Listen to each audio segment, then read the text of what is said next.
Saya juga ingin menyampaikan permohonan maaf pada institusi terkait peristiwa yang terjadi di rumah dinas saya di Duren 3. Irjen Verdi Sambo buka suara soal kasus tewasnya Brigadir J di rumahnya, berharap istrinya segera pulih dari trauma.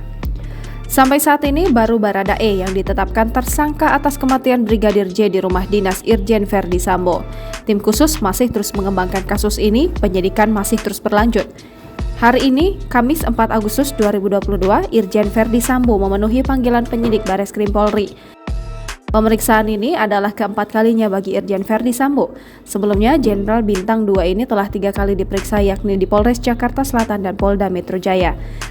Saat di gedung Bareskrim Polri, Verdi Sambo buka suara soal kasus yang menjadi sorotan masyarakat.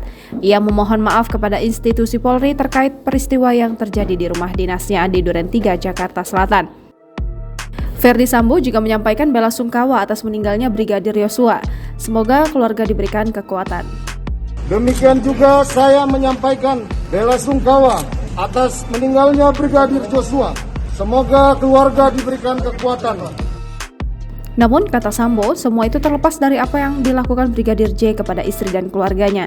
Selanjutnya, ia mengharapkan kepada seluruh pihak dan masyarakat bersabar, tidak memberikan asumsi persepsi simpang siur atas peristiwa di rumah dinasnya. Ia juga berharap istrinya cepat pulih dari trauma dan anak-anaknya bisa melewati semua ini. Selanjutnya, saya harapkan kepada seluruh pihak-pihak dan masyarakat untuk bersabar, tidak memberikan asumsi persepsi yang menyebabkan simpang siurnya peristiwa di rumah dinas saya. Jangan lupa subscribe, share, komen, dan like ya!